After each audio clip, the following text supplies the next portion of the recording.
데일리베스트 3부 뉴스를 시작합니다. 여러분 혹시 이사 가실 때 손 없는 날을 따지시거나 승진, 진학, 혼사 등을 앞두고 점 같은 거 혹시 보십니까? 저도 자주는 아니지만 답답할 때 한 번쯤은 점집에 가서 점을 보곤 하는데, 과연 북한 사람들은 어떨까? 오늘은 이것과 관련한 뉴스입니다.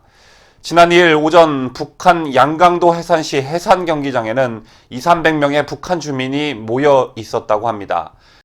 그리고 군중 폭로 모임이란 이름의 집회가 시작됐는데, 점술 행위를 한 7명, 마약을 200회 이상 상습적으로 복용하거나 매매 운반한 8명에 대해 범죄 행위를 소개하고 법적 처벌의 정당성을 설명하는 자리였다고 일본의 아시아 프레스가 9일 자유아시아 방송에 전했습니다. 군중 폭로 모임에 끌려 나온 사람들은 정식 조사를 받은 뒤 재판에서 1년 미만의 노동 단련대나 교화형에 처해질 것으로 예상되는 가운데, 이번 군중 폭로 모임은 그동안 있었던 군중 재판과 다르다는 것이 아시아 프레스 오사카 사무소의 이시마루지로 대표의 설명입니다.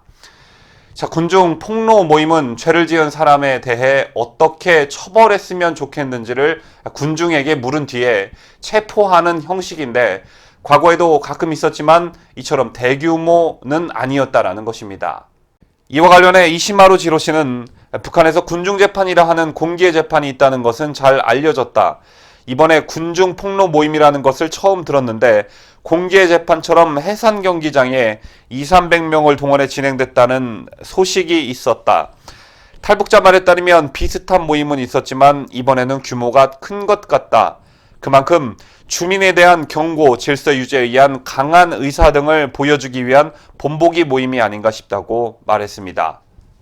특히 점술이나 미신 행위의 확산으로 고심하고 있는 북한 당국이 이번에도 점술 행위를 한 주민을 처벌한 것은 종교활동뿐 아니라 토착신앙도 비사회주의 요소로 보고 강력히 단속하겠다는 뜻을 나타낸 것으로 풀이됩니다.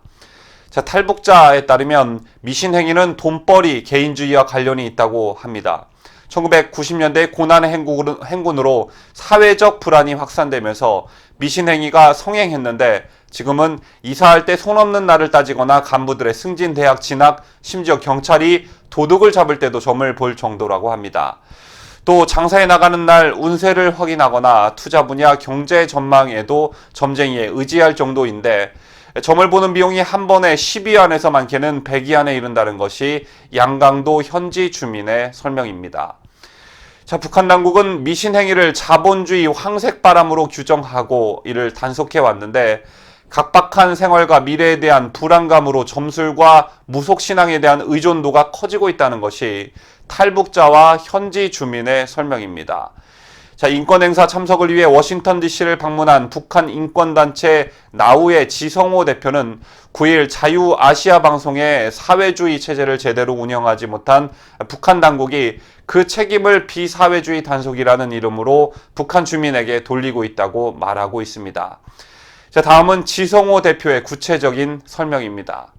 북한 당국이 사회주의 시스템을 제대로 운영하지 못하고 북한 주민도 보상이 없다 보니 북한은 이제 비사회주의를 하지 않으면 살 수 없는 구조가 됐다.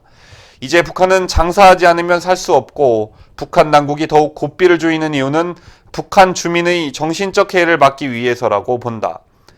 미국 정상회담, 남북 정상회담도 있었고, 국가 지도자가 하는 생각 또는 북한보다 발전된 모습을 보면서 북한의 변화, 삶의 질이 개선되기를 바라는 북한 주민의 생각이 흩어지게 되면 체제를 통제하기 어렵다는 위기의식을 느꼈기 때문에 비사회주의 현상에 대한 통제라는 명목으로 더욱 주민을 조이는 것이다. 실제로 북한 당국은 올해 양강도 해산시에 비사회주의 단속에 관한 포고문을 발표했는가 하면, 남북 미북 정상회담 이후에도 자본주의의 황색바람에 대한 경계령을 내렸고, 지난달에는 북한 정권 수립 70주년을 맞아 혁명적 생활 방식을 유지할 것에 대한 특별 지시를 내리면서 주민 통제를 강화하고 있다고 합니다.